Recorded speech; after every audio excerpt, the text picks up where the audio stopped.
इतनी कथा सुनकर सभी ऋषि सूत जी से बोले, हे सूत जी, अब आप हमें तुलसी विवाह की विधि बताइए। सूत जी बोले, कार्तिक शुक्ला नवमी को द्वापर युग का आरंभ हुआ है।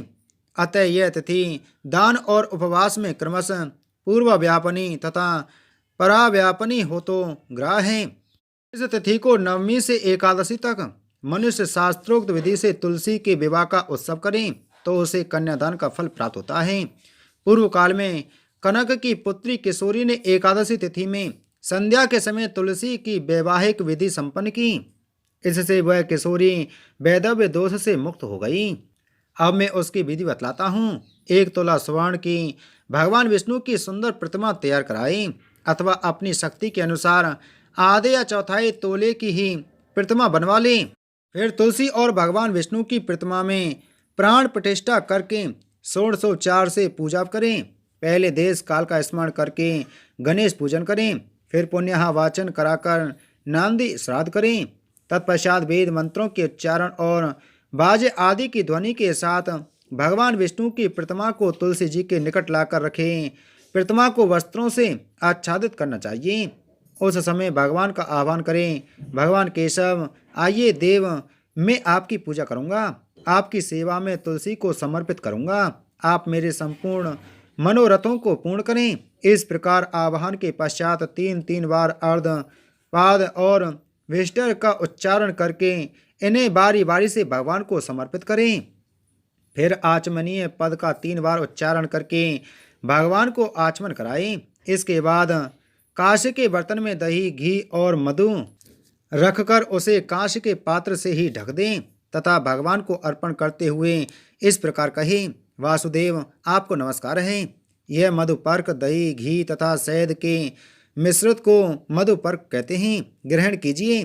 तदंतर हरिद्रालेपन और अभ्यंग कार्य संपन्न करके गोधूलि की बेला में तुलसी और विष्णु का पूजन पृथक पृथक करना चाहिए।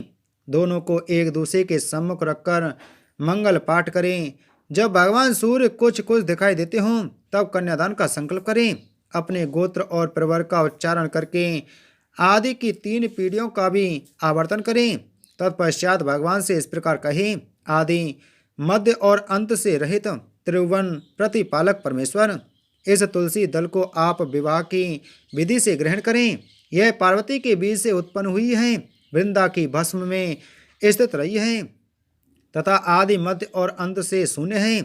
आपको तुलसी बहुत प्रिय है, अतः इसे मैं आपकी सेवा में अर्पित करता हूँ।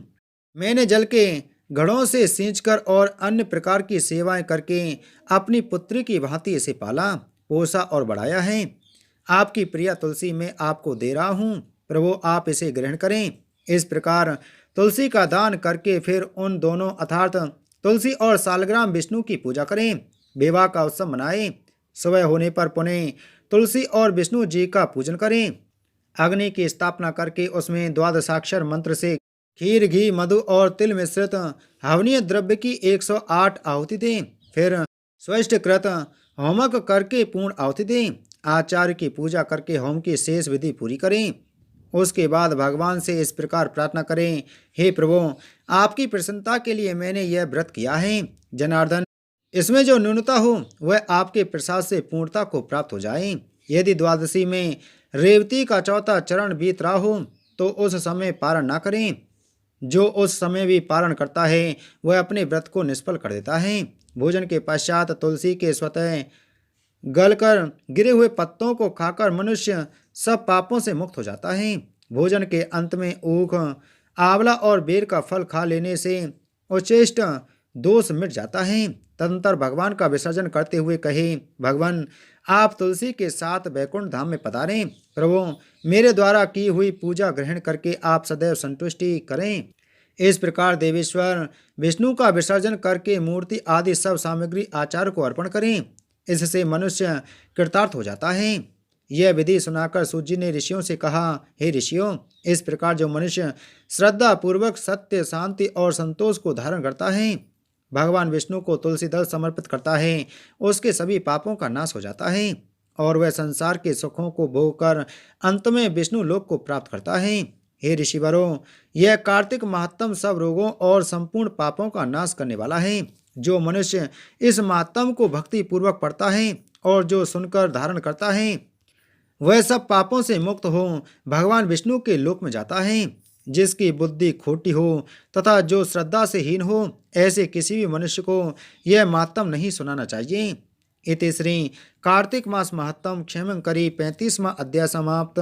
बोलो विष्णु भगवान की जय हो।